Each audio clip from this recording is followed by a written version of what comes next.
Factorisation, factorisation का मतलब होता है कोई भी आपका एल्जेब्रिक एक्सप्रेशन दिया है, उस एक्सप्रेशन के आपको फैक्टर्स फाइंड आउट करने।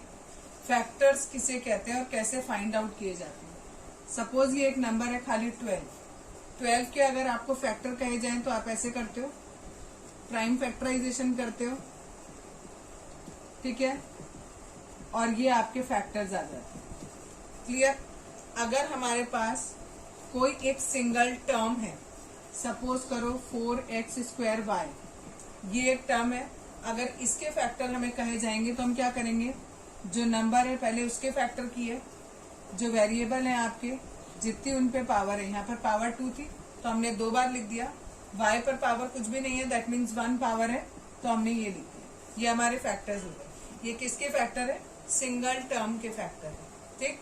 लेकिन अब हमें जो करना है वो क्या करना है, हमें एक एक्सप्रेशन के फैक्टर निकालने।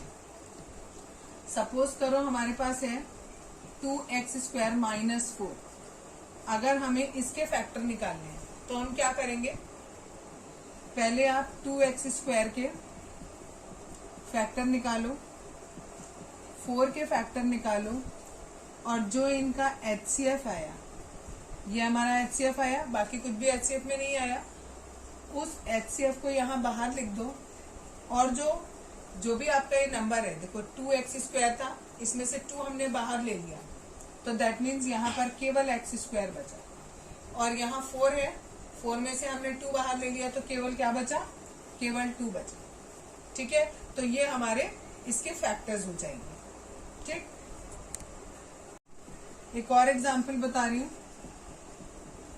सपोज ये दिया है 5xy + 10x, इसके अगर हम फैक्टर करेंगे तो ये आएंगे, 10 के फैक्टर किया तो ये आया। अब देखो दोनों में क्या कॉमन है, एक तो 5 दोनों में दिखाई दे रहा है, एक दोनों में x दिखाई दे रहा है, तो 5 × x मैंने बाहर ले लिया, क्या क्या बचा, इधर से क्या बचा, ये खाली y बचा, और इधर से क्या बचा, खाली 2 बचा। तो यानी ये जो हमारा एक्सप्रेशन गिवन था, इसके ये 3 फैक्टर आ गए। कौन कौन से 3 फैक्टर, पहला फैक्टर इज 5, दूसरा factor is this x, and तीसरा फैक्टर इज x + 2, ठीक। एक और एग्जांपल देखते हैं। 12a² b + 15ab², 12 है, that means 2 × 2 × 3 × a × b + 3 × 5 × a × b × b। कैसे आया ये, 12 के प्राइम फैक्टराइजेशन किया, ये आएगा, a 2 बार है 2 बार लिखा, b 1 बार है 1 बार लिखा। सिमिलरली यहाँ पर 15 है, 3 × 5 15 हो गया, a 1 बार है और b 2 बार है। अब देखो इनमें क्या कॉमन आ रहा है, एक 3 कॉमन आ रहा है, एक a कॉमन आ रहा है और एक b कॉमन आ रहा है, 3ab, 3a और b ये हमारे बाहर आ गए। क्या बचा, इनके बीच में मल्टीप्लाई लिखते हो तो भी चलेगा, नहीं लिखते हो तो भी चलेगा, 3ab लिखते हो वो भी सही है। यहाँ से बचा ये 2 × 2 बचा यानी 4, एक a बचा यानी 4a बच गया, प्लस यहाँ से 5 और एक b ये बच गया, यानी इस पूरे एक्सप्रेशन के ये 4 फैक्टर आए, एक 3, एक a, एक b और एक 4a + 5b। क्लियर। एक और एग्जांपल लिया। अब हमारे पास 3 टर्म है, पहले वाले टर्म के हमने फैक्टर किए, दूसरे वाले टर्म के फैक्टर किए, और तीसरे वाले टर्म के फैक्टर किए,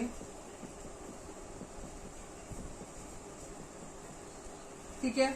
अब इनमें से देखो क्या चीज कॉमन आ रही है, 2 हर एक में आ रहा है, ठीक। यहाँ पर 2x है, यहाँ पर भी 2 मिल गए और यहाँ पर भी 2 मिल गए, तो दैट मीन्स 2x² हमारा बाहर आ गया, यहाँ से खाली 5 बचा, यहाँ से 3 × 3 यानी 9 और एक x रह गया, यहाँ से 7 और 2x रह गए, ठीक है। आप इसको जब आप करोगे क्वेश्चन सॉल्व, तो अभी ये मैंने आपको इसलिए बताया बेसिक तरीका क्योंकि आपको आता नहीं है, ठीक। जब आपको प्रैक्टिस हो जाएगी तो आपको ये स्टेप करने की जरूरत नहीं है, आप डायरेक्ट देखो 10, 18 और 14 इन तीनों में से कौन सा नंबर कॉमन है, यानी कौन सा ऐसा टेबल है जिससे तीनों डिविजिबल हो रहे, ठीक है, कौन सा ऐसा हाईएस्ट टेबल है जिससे ये तीनों डिविजिबल हो रहे हैं? तो केवल 2 का टेबल ऐसा है। यहाँ x की पावर 2 है, यहाँ 3 है और यहाँ 4 है। तो ऑब्वियसली कितना कॉमन है? 2 कॉमन है। दो तो सब में है ही, तो वो 2 मैंने बाहर ले लिया। ठीक, अब आपका यहाँ 10 है, 2 आप बाहर ले चुके, तो कितना बचेगा? केवल 5 बचेगा। एक्स स्क्वायर यहाँ था, वो मैं ऑलरेडी बाहर ले चुकी, तो यहाँ पर x का कोई टर्म नहीं आएगा। दूसरे वाले में यहाँ 2 है और यहाँ 18 है। ठीक है, 2 कितने सा 18? 2 9 सा 18, तो यहाँ 9 आ गया हमारा। यहाँ 3x थे, 2x में बाहर ले चुकी, तो केवल 1x यहाँ पर बचा। सिमिलरली यहाँ 14 है, 2 में बाहर ले चुकी, तो यहाँ 7 बचेगा। यहाँ x की पावर 4 है और यहाँ मैंने 2 बाहर ले लिया, तो कितनी पावर बची? 2 पावर बची, वो 2 पावर यहाँ पर। क्लियर? आज एक नई चीज बता रही हूँ फैक्टराइजेशन में। कल मैंने आपको केवल इतना बताया था कि अगर सपोज आपको 2 नंबर दिए हुए हैं और आपसे कहा जाए कि इनके फैक्टर्स निकालो, हाईएस्ट कॉमन फैक्टर निकालो इनमें, तो कैसे किया था हमने? ऐसे किया था, जो इनमें से कॉमन आए ये इसमें से कॉमन हो गए। सपोज ये क्वेश्चन था आपका, ठीक, अगर खाली इतना क्वेश्चन है कि इनमें कॉमन निकालो, ठीक, तो कॉमन हमारा 2x आ गया। ठीक है, पहला क्वेश्चन इसी तरीके से करना है एक्सरसाइज का। सेकंड क्वेश्चन में आपको दिया है अगर 2x square minus 4x, suppose यही क्वेश्चन दिया होता और कहा जाए इसके फैक्टर निकालो, तो अभी आपने जो हाईएस्ट कॉमन निकाला वो बाहर निकाल लेंगे। ब्रैकेट के अंदर देखो, यहाँ ये 2 हमने बाहर लिख लिया, x पे 2 पावर है, 1 पावर बाहर आ गई, 1 अंदर रह गई, माइनस यहाँ पर 4 था, 4 में से 2 बाहर आ गया, तो 2 अंदर रह गया। ये x हम ऑलरेडी बाहर ले चुके। ठीक है, सेकंड क्वेश्चन एक्सरसाइज का इस तरीके से करना है। बात आती है थर्ड क्वेश्चन में। थर्ड क्वेश्चन को करने के लिए आपको क्या करना है? आपको क्वेश्चन में 4 टर्म दिए हुए हैं, x square plus x y plus 8x plus 8y। ठीक है, इस तरीके से आपको 4 टर्म दिए होंगे क्वेश्चन में। आपको रीग्रुपिंग करनी है।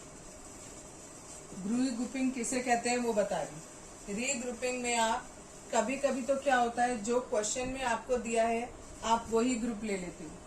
2-2 का ग्रुप बनाते हैं, इन 2 का एक ग्रुप बनाया, इन 2 का मैंने एक ग्रुप बनाया। ठीक है, अगर इन दोनों में से मैं कॉमन लूं तो यहाँ देखो x 2 बार है, यहाँ x केवल 1 बार है और y इसमें है ही नहीं, तो केवल x कॉमन आ सकता है। x कॉमन ले लिया, यहाँ पर अंदर एक x रह गया और यहाँ पे y रह गया। ठीक है, देखो x की पावर 2 दी है, तो एक बाहर आ गया, एक अंदर रह गया। x y है, x बाहर आ गया, y अंदर रह गया। ठीक, इन दोनों में से अगर मैं कॉमन लूं तो मेरा 8 कॉमन आ गया। यहाँ 8x था, 8 बाहर ले लिया तो x अंदर रह गया, प्लस ये 8 बाहर ले लिया तो y अंदर रह गया। रीग्रुपिंग में हमें क्या करना होता है? 2-2 के ग्रुप बनाने होते हैं। आपको कैसे पता लगेगा कि आपने ग्रुप सही बनाए हैं? अगर आपका कॉमन लेने के बाद ये वाला पोर्शन सेम आ जाए तो दैट मीन्स आपने रीग्रुपिंग सही करी, अदरवाइज आपने रीग्रुपिंग गलत करी है। ठीक, अगला स्टेप क्या करेंगे? ये जो कॉमन लिया है इसको बाहर लिख लेंगे और यहां से ये बचा और यहां से ये 8 बचा। ये 2 इस क्वेश्चन के फैक्टर हो गए। अभी मैंने कहा कि जो क्वेश्चन में दिया है उन्हीं के 2-2 के पेयर मैंने बना लिए। अब अगर बाई चांस हमारा सेम नहीं आता, मैंने कोई और ग्रुप बनाए। मैंने पहला वाला और तीसरा वाला एक साथ लिया, दूसरा वाला और चौथा वाला टर्म एक साथ लिया। अब मैंने इन दोनों के ग्रुप बनाए। इन दोनों में से देखो x कॉमन आ रहा है, इधर एक x बचा और प्लस का 8 बचा। ठीक, अगर इन दोनों में से देखूं मैं तो इनमें से हमारा y कॉमन आ रहा है और ब्रैकेट में यहाँ पर भी x प्लस 8 बचा, यानी यहाँ पर भी ये ब्रैकेट के अंदर वाली चीज सेम आ रही है, तो दैट मीन्स ये वाले भी रीग्रुप हमने सही बनाए। तो अगर कोई बच्चा इस तरीके से कैलकुलेट करता है वो भी सही है, और इस क्वेश्चन को जो मैंने पहले तरीके से कराया वो भी सही है। ठीक है, अब इसका तीसरे तरीके से ग्रुपिंग करेंगे। पहला और चौथा साथ में लिया, दूसरा और तीसरा साथ में लिया। ये और ये लिया, ये और ये लिया। अगर मैं इन दोनों में देखूं कोई भी टर्म कॉमन नहीं है, ठीक है, कोई भी टर्म कॉमन नहीं है, तो ये एज इट इज आ जाएगा मेरा, क्योंकि इसमें से मेरा कुछ भी कॉमन नहीं आया। लेकिन इन दोनों में से देखूं तो मेरा x कॉमन आ रहा है और यहाँ y+8 आ रहा है, ठीक है। यहाँ पर ब्रैकेट में y+8 आ रहा है और यहाँ पर ब्रैकेट वाला आ ही नहीं रहा, तो दैट मीन्स मैंने जो ग्रुपिंग करी है वो गलत करी, ठीक है। तो ऐसे ग्रुपिंग नहीं करनी। ग्रुपिंग कैसे करनी है? ग्रुपिंग इस तरीके से करनी है कि आपका ये जो ब्रैकेट के अंदर चीज आ रही है वो सेम होनी चाहिए, तभी आगे सॉल्व होगा, नहीं तो सॉल्व नहीं होगा। आप एक एग्जाम्पल से एग्जाम्पल नंबर 3 दिया है, पेज नंबर 220 पर दिया है, ठीक है। इसमें भी हमें फैक्टर्स करने हैं, इनके फैक्टर निकालने हैं। पहले वही काम करते हैं कि जो ग्रुप क्वेश्चन में बना के दिया हम उन्हीं को ग्रुप बनाते हैं। इन दोनों का एक ग्रुप बनाया, इन दोनों का एक ग्रुप बनाया। इन दोनों में से क्या कॉमन आया? एक मिनट बेटा, एग्जाम्पल नंबर 3 दिया है वो पेज नंबर 220 पर। इसमें से जो ग्रुपिंग हमें क्वेश्चन में दी है मैं पहले वही लेके चल रही। इन दोनों में से हमारा 2 और y ये कॉमन आ रहा है, क्योंकि 6 को हम क्या लिख सकते हैं 2 इंटू 3 और 4 को हम लिख सकते हैं 2 इंटू 2। तो एक तो 2 कॉमन आ गया, एक यहाँ y ये कॉमन आ गया, ठीक। यहाँ क्या बचेगा? एक 3 बचा और एक x बचा। यहाँ से क्या बचेगा? एक खाली 2 बचे। क्लियर?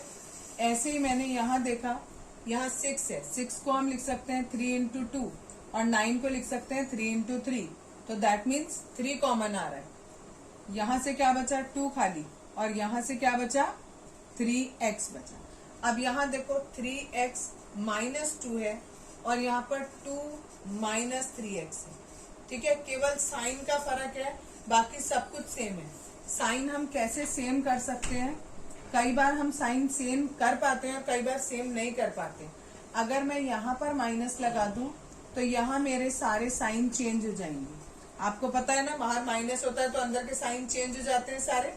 तो यहाँ पर जो भी साइन थे मैंने उसका चेंज कर दिया। 2 की जगह -2 लिख दिया, माइनस 3x की जगह प्लस 3x लिख दिया। अब ये और ये दोनों सेम हो गए। 3x माइनस 2, यहाँ भी है 3x माइनस 2। अब इन दोनों में से 3x माइनस 2 मेरा कॉमन आ गया। यहाँ से ये 2y बच गया और यहाँ से ये माइनस का 3 बच गया, ठीक। अब इसी क्वेश्चन को दूसरे मेथड से देखते हैं। अब ये पहला वाला टर्म लिया और मैंने तीसरा टर्म लिया, ये और ये वाला टर्म एक साथ लिया। ये सेकंड टर्म और ये लास्ट टर्म को मैंने एक साथ ले लिया। अब इन दोनों में से मुझे दिख रहा है 6 कॉमन आ रहा है। यहाँ एक्स वाई बचेगा और यहाँ कुछ नहीं बचा, दैट मीन्स 1 बचा। इन दोनों में से एक तो माइनस मुझे कॉमन दिख रहा है, माइनस यहाँ पर भी है, माइनस यहाँ पे भी है, ठीक है। लेकिन 4 के फैक्टर देखें तो 2 इंटू 2 होते हैं, 9 के फैक्टर 3 इंटू 3 होते हैं। इनमें से कुछ भी कॉमन नहीं आ रहा, न y कॉमन है, न x कॉमन है, न 2 इंटू 2 है, न 3 इंटू 3 है। दैट मीन्स हम खाली 1 ले सकते हैं, ठीक है। तो यहाँ पर मैंने प्लस क्यों लिखा है? क्योंकि मैंने बाहर माइनस कॉमन ले लिया, ठीक है। तो यहाँ भी ये भी प्लस का हो गया टर्म, ये भी हमारा प्लस का हो गया। लेकिन जो हमारा कॉमन लेने के बाद आया, क्या ये सेम है? नहीं। इसका मतलब कि हमने जो ग्रुप बनाए हैं वो गलत बनाए, ठीक। इसी क्वेश्चन को देखो तीसरे मेथड से। अब मैं क्या कर रही हूं, पहला वाला टर्म मैंने लिखा, अब मैं लास्ट टर्म ले रही हूं। पहला वाला टर्म लिखा -9x, दूसरा वाला टर्म और तीसरा वाला टर्म। इन दो में कॉमन लूंगी और इन दोनों में कॉमन लूंगी, ठीक है। इन दोनों में मेरे पास 3 और x कॉमन आ गया। यहां से 2y बचा, यहां से खाली 3 बचा, ठीक है। अब इसमें से मैंने क्या किया, यहां से मैंने 2 कॉमन ले लिया और कौन सा 2 लिया? माइनस का 2 कॉमन लिया। अब आप कहोगे माइनस तो केवल एक में है, इसमें तो माइनस है नहीं, आपने माइनस क्यों कॉमन लिया? एक प्लस का मतलब होता है 2 माइनस होता है। कहीं पर 2 जगह माइनस माइनस आता है तो हम उसकी जगह प्लस लिख देते हैं। तो हमने ये माना कि यहाँ पर 2 माइनस है, एक माइनस मैंने बाहर ले लिया और 2 ले लिया केवल, क्योंकि 4 का फैक्टर करेंगे तो 2 इंटू 2 आएगा और 6 का करेंगे तो 2 इंटू 3 आएगा। तो 2 मेरा कॉमन आ गया। अंदर क्या बचा? यहाँ से 2y और यहाँ से बचेगा माइनस का 3 बचेगा, कोई बात नहीं, ठीक है। अब ये पूरा का पूरा कॉमन आ रहा है, ये पूरा का पूरा कॉमन आ रहा है, कॉमन ले लिया, अंदर यहां से बचा 3x और ये माइनस का 2 एज इट इज। आज बताऊंगी factorization by using identities. Identities आपको सारी आइडेंटिटीज जितनी आपने पढ़ी हैं उन सारी आइडेंटिटीज से हम फैक्टराइजेशन कर सकते हैं, लेकिन आज केवल आपको एक ही बताऊंगी, that is your third identity, a square minus B square equals to a plus B and a minus B. Just suppose आपको क्वेश्चन दिया है एक्स स्क्वायर माइनस 4, इसमें हम ये तीसरी वाली आइडेंटिटी लगाएंगे। तीसरी वाली आइडेंटिटी हमारी तब लगती है जब a के ऊपर भी स्क्वायर हो और b के ऊपर भी स्क्वायर हो। यहाँ पर x के ऊपर स्क्वायर है लेकिन 4 के ऊपर स्क्वायर नहीं, तो हम क्या करेंगे, 4 को चेंज करेंगे और एक ऐसा नंबर लिखेंगे जिसके ऊपर स्क्वायर करें तो 4 आए, यानी 2 का स्क्वायर करते हैं तो 4 आता है। तो हमने क्या किया, 4 को कन्वर्ट कर दिया 2 स्क्वायर में। अब हमारी आइडेंटिटी बन गई a square minus B square, यानी x की जगह पर a और b की जगह पर 2 रखेंगे, यानी अब हमारा बनेगा, कैसे लिखेंगे, a plus B and a minus B, यानी एक बार x प्लस 2 और दूसरी बार x माइनस 2। क्लियर है इतना?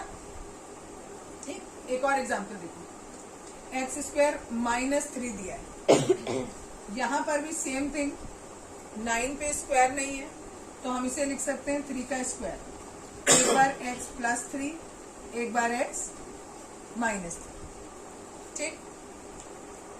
एक और एग्जांपल देखो, x की पावर 4 माइनस 256, इसमें यहाँ पर पावर 4 दी है और यहाँ पर पावर दी नहीं है। अगर हमें थर्ड आइडेंटिटी लगानी है तो हमारे पास दोनों तरफ स्क्वायर होना चाहिए। इसको मैंने स्क्वायर बना दिया, एक्स स्क्वायर के ऊपर स्क्वायर, दैट मीन्स एक्स की पावर 4 हो गया। 256 हमारा 16 का स्क्वायर होता है, ये हमें पता है, ठीक है, तो हमने इसको लिख दिया 16 का स्क्वायर। अब ये पूरा हो गया a और ये पूरा हो गया b, एक बार लिखा a प्लस b, ये a था और ये b था, तो a प्लस b। अगली बार लिखा a माइनस b, ठीक है। अगली बार देखो, प्लस वाले की कोई आइडेंटिटी नहीं होती, इसको मैंने एज इट इज लिखा, लेकिन माइनस वाले में 16 को मैं लिख सकती हूँ 4 का स्क्वायर। ठीक, ये वाला एज इट इज कॉपी करेंगे। अब इसमें फिर से तीसरी आइडेंटिटी लगाएंगे, ये a और ये b, एक बार a प्लस b और एक बार a माइनस b। यहां तक ये सॉल्व होगा। फैक्टराइजेशन में पहला स्टेप बताया था आपको कॉमन लेने का, दूसरे स्टेप में हम ग्रुप्स बनाएंगे, तीसरे स्टेप्स में हम जो हमने ग्रुप बनाए हैं इन ग्रुप्स में कॉमन लेंगे, चौथे स्टेप में हम ये देखेंगे कि कोई आइडेंटिटी लग रही है या नहीं लग रही है। अगर आइडेंटिटी लगेगी तो उसके अकॉर्डिंग हम उसे सॉल्व करेंगे। बाकी सारा बता चुकी थी, तीसरे स्टेप से बताना है हमें यहाँ पर आइडेंटिटी वाला पार्ट लेना है। आइडेंटिटी हमारी हमने अलजेब्रा में पढ़ी है, 3 identity, a square minus B square equal to a plus B and a minus B. Second है a प्लस बी का whole square equals to a square plus 2ab plus B square. Next is a minus B का whole square equals to a square minus 2ab plus B square. जब हमें question solve करने होंगे तो हमें ध्यान रखो, हमें इस वाली आइडेंटिटी का ये पार्ट क्वेश्चन में गिवन होगा और हमें उसको ये वाला पार्ट हमें लिखना होगा। लेकिन जो ये वाली आइडेंटिटीज हैं इनमें जनरली हमें ये पार्ट गिवन होगा और उनसे हमें ये वाला पार्ट लिखना होगा। जनरली ऐसा होता है, ठीक है। ये वाली आइडेंटिटी है तो ये गिवन होगा, इससे ये वाला पार्ट हमें लिखना होगा, और ये वाली होंगी आइडेंटिटीज तो इसमें हमें ये गिवन होगा और ये वाला पार्ट हमें लिखना होगा। एक एग्जाम्पल बताती हूँ। सपोज पहली आइडेंटिटी का एग्जाम्पल बता रही हूँ। सपोज एक्स स्क्वायर माइनस 4 है, ठीक, तो आपने ये भी स्क्वायर लिया, ये भी स्क्वायर ले लिया, एक बार प्लस लिख दिया और एक बार माइनस लिख दिया, ठीक। ये हमारी तीसरी आइडेंटिटी हो गई। इसी में अगर हमें सपोज इसी क्वेश्चन में यहाँ पर ये दिया होता तो हमारा देखो, ये x का स्क्वायर हो गया, ये 2 का स्क्वायर हो गया और प्लस 2 इंटू ये वाला x लिखा, ये वाला 2 लिखा, तो ये हो गया x square plus 4 plus 4x, ठीक है, प्लस 4x। तो ये यहाँ पर पूरी हमारी कौन सी आइडेंटिटी बन गई, a प्लस बी का होल स्क्वायर। ये a ये b दोनों का होल स्क्वायर वाली आइडेंटिटी बन गई। ये एक और एग्जाम्पल है, इसमें हमें न ये किसी का स्क्वायर दिख रहा न ये किसी का स्क्वायर दिख रहा, तो हम फर्स्ट स्टेप करेंगे, पूरे एक्सप्रेशन में से 10 कॉमन ले लेंगे। यहाँ पर खाली a स्क्वायर बचेगा, यहाँ 2ab बचेगा और यहाँ b स्क्वायर बचेगा, और ये पूरा का पूरा a प्लस b के होल स्क्वायर की आइडेंटिटी होती है ये पूरी की पूरी। तो बस यही हमारा आंसर हो जाएगा। ज्यादा हो तो आप इसे ऐसे भी लिख सकते हैं, क्योंकि होल स्क्वायर लगा है तो that means it is of 2 type.